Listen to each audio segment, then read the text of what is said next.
Title Knights, Monarchs, and Medieval Marvels. A Journey Through Medieval Europe. Chapter 1: The World of Medieval Europe. In a time long ago, when castles touched the skies and legends were born there, existed a wondrous realm known as medieval Europe. It was an age of knights and monarchs, of noble quests and grand castles. The landscape was dotted with forests, villages, and sprawling fields where adventures and challenges awaited brave souls. Medieval Europe was not a single kingdom, but a diverse tapestry of lands, each with its own ruler and culture. From the cold, misty highlands of Scotland to the sunny vineyards of France, from the mystical castles of Germany to the bustling markets of Italy, the continent was a patchwork of kingdoms and domains. The air was filled with the sound of clashing swords, and the thundering hoof of knights in shining armor. It was an age of gallant heroes and fearsome dragons, where tales of chivalry and honor were passed down through generations. Chapter 2: Chivalry and the Crown. At the heart of medieval Europe was the concept of chivalry. Knights, the noble warriors of the age, followed a code of chivalry that emphasized virtues like bravery, loyalty, and courage. They pledged their swords to defend their kings and queens and protect the weak. Chivalry was not just a set of rules, it was a way of life.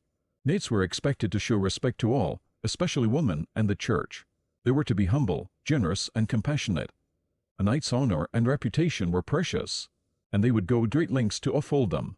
Monarchs who ruled medieval Europe held immense power and responsibility. They were not only heads of state, but also the symbolic figures around whom the kingdom's identity revolved. Kings and queens were expected to rule with wisdom and fairness, guided by a sense of duty to their subjects. Chapter 3: The Birth of a Knight. Becoming a knight was no ordinary feat. A young boy, usually from a noble family, embarked on a journey from boyhood to knighthood. This path, known as squirehood, involved years of training in combat, horsemanship, and the code of chivalry. At a young age, a noble boy would be sent to the castle of a knight, or lured to become a squire. Here, he would learn the ways of the knight, tending to the knight's armor, horses, and weapons. He would also receive training in the art of combat, preparing him for the challenges that lay ahead.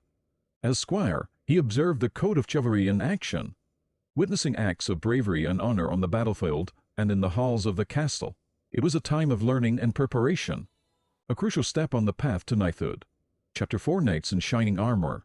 A knight's armor was like a second skin. They donned shining suits of steel that clanged as they rode into battle. Each piece of armor had a purpose, from the helmet that protected their head to the plate armor that covered their body. The armor was not just a protection. It was a symbol of a knight's status and honor. A well-crafted suit of armor was a work of art, often adorned with intricate designs and heraldic symbols that identified the knight's lineage. The knight's weapons were equally important. They wielded swords, lances, and shields with skill and precision.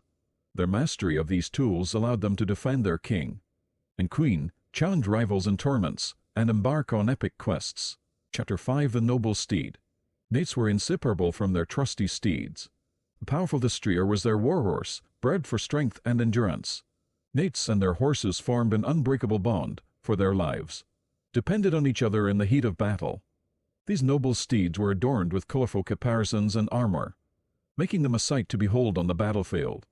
The bond between knight and horse was so strong that some knights even had their horses buried with them, a testament to the deep connection they shared. Horses were not just tools of war, they were also symbols of prestige and honor. A knight's horse was a reflection of their character and prowess, and they took great pride in their loyal companions. Chapter 6: The Castle on the Hill. Medieval Europe was dotted with majestic castles, each with its own story to tell. These towering fortresses served as homes, fortifications, and symbols of power for kings, queens, and nobles. Castles were architectural marvels, with thick stone walls, drawbridges, and towers that reached toward the heavens. They were designed to withstand attacks and protect their inhabitants from invaders. Inside the castle walls lay a world of intrigue and nobility. Lords and ladies, servants and knights, all played their roles in the intricate dance of medieval society. It was a world of feasts and festivals, where minstrels sang tales of valor and troubadours composed songs of love and honor. Chapter 7: Life in the Castle. Inside the castle walls, a vibrant world thrived. Lords and ladies inhabited the upper chambers, overseeing the affairs of the realm and entertaining guests with lavish feasts.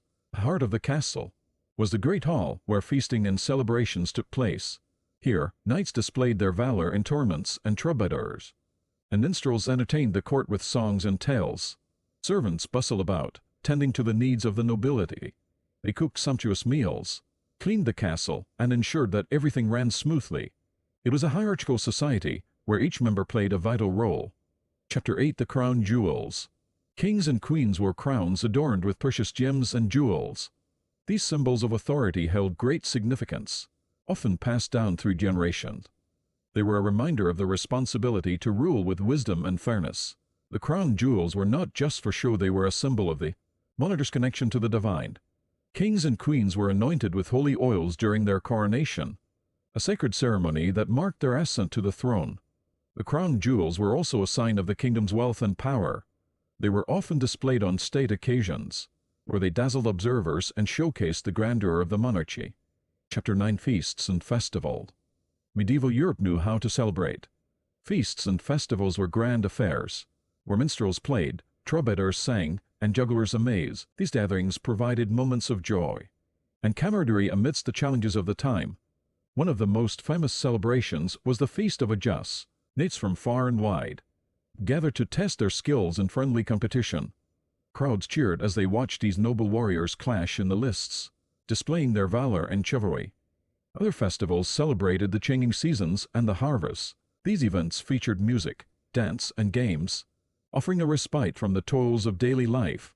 It was a time to come together as a community and revel in the simple joys of life. Chapter 10: Monarchs and their courts. Kings and queens held court in their castles, where they made decisions that shaped the fate of their realms. Court was also home to advisors, diplomats, and jesters who entertained with wit and humor. Monarch's court was a place of intrigue and politics. Advisors offered counsel, diplomats negotiated alliances, and spies gathered intelligence. It was a world where every move was calculated, and loyalty was a precious commodity. Jesters provided a different kind of service, using humor and satire to entertain the court. They could speak truths that others could not, using laughter to soften the edges of harsh realities. Their presence lightened the mood and offered moments of respite. As the sun set on medieval Europe, courts remained centers of power and culture, where the destinies of kingdoms were decided, and the legacy of chivalry lived on. Chapter 11: The Legends of Knights. Medieval Europe's history is rich with tales of legendary knights, like King Arthur's Knights of the Round Table and the valiant Sir Lancelot. These stories of honor, quests, and valor continue to inspire people even today. One of the most famous tales is the legend of King Arthur and his knights. According to the legend, Arthur, the rightful king of England, sought to create a realm of justice and equality. To aid him in this noble quest, he gathered a group of noble knights who sat at a round table, a symbol of equality and unity. These knights of the Round Table embarked on chivalrous adventures, searching for the Holy Grail and battling mythical creatures. Another celebrated figure was Sir Lancelot, known for his unparalleled bravery and chivalry. His legendary love affair with Queen Guinevere added a touch of romance to the tales of Camelot. Despite his flaws, Lancelot's dedication to the code of chivalry made him a beloved character in the stories of medieval Europe. The legends of knights were not confined to England alone. Throughout Europe, tales of noble heroes and their quests captivated the imagination. These stories served as both entertainment and moral lessons, inspiring generations to live by the principles of honor, courage, and loyalty. As time flowed on, the age of knights and castles slowly faded. New innovations and challenges arose, bringing about the Renaissance and the dawn of a new era. Yet, the legacy of medieval Europe's chivalry, nobility, and tales of valor remained in the hearts of those who remembered. In conclusion, medieval Europe was a time of knights, monarchs, and grand castles. It was an age of chivalry and valor, where honor and courage were celebrated above all else. The legacy of this era lives on, reminding us of the enduring power of noble ideals and the timeless tales of knights in shining armor. The end. Thank you for watching. I hope you enjoy the next piece. Please give a like and subscribe. Thank you.